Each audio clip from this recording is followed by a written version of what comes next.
آسمان پر ابھی اجالا تھا جب جیل کا ایک افسر اور وارڈر اس کی کوٹری میں داخل ہوئے۔ وہ چوکی پہ سر رکھے اونگ رہا تھا۔ جیل کے افسر نے جوتے کی نوک اس کی پسلی پہ چبوئی۔ تم نے WO نمبر 19 کو مارا تھا آج صبح؟ گردن کا پسینہ پوچھتے ہوئے نعیم نے جواب دیا، ہاں۔ کیوں؟ یہ کہتے ہوئے کہ اس نے گالی دی تھی، نعیم جھجک گیا کیونکہ وہ صبح سے گالیاں ہی سن رہا تھا۔ جیل کے افسر نے پھر اس کے پہلو میں جوتے کی نوک ماری۔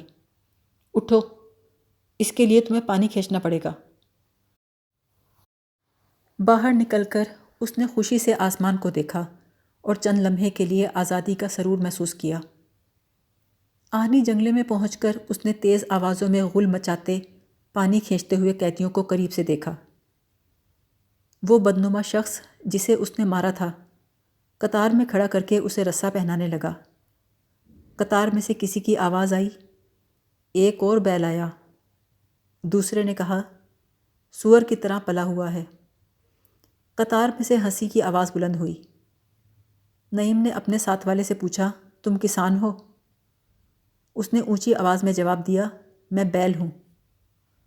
ہانپتے ہوئے قیدیوں کے ہنسنے کی آواز آئی۔ ہر چکر پر وارڈ اوورسیئر اس کی پسلیوں پر چھڑی مار رہا تھا۔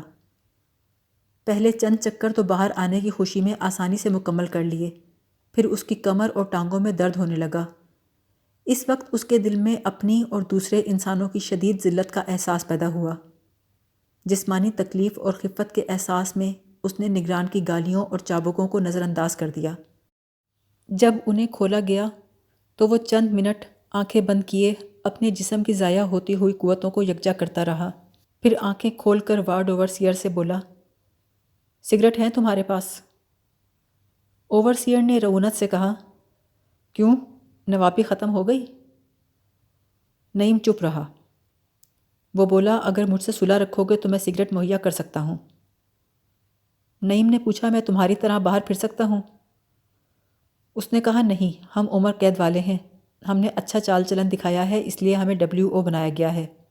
میں نے 12 سال کاٹ لیے، 32 سال اور ہیں، دیکھو۔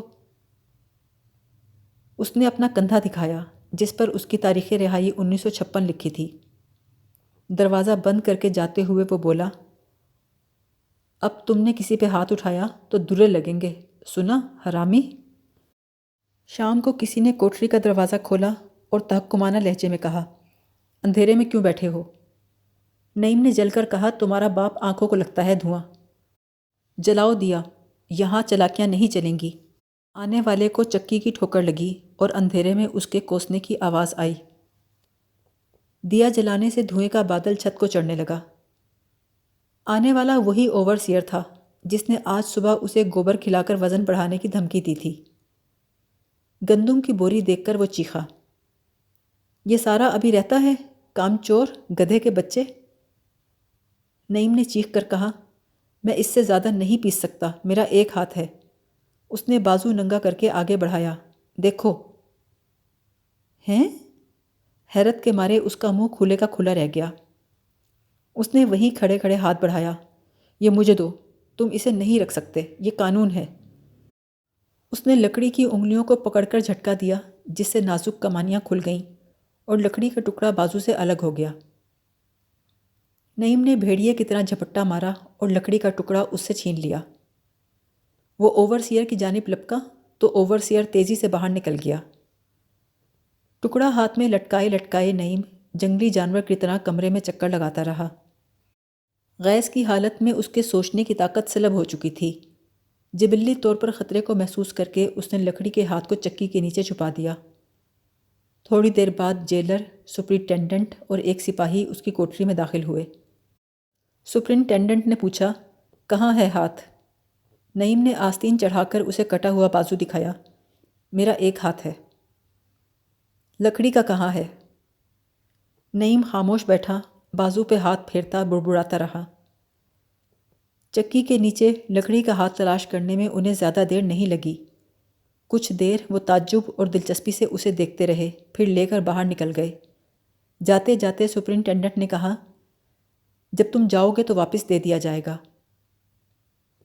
برسات کی اس بند رات میں آدھے بازو کو پکڑ کر لیٹے لیٹے اس کے دل میں بے کراں تنہائی اور عظیم نقصان کا احساس پیدا ہوا۔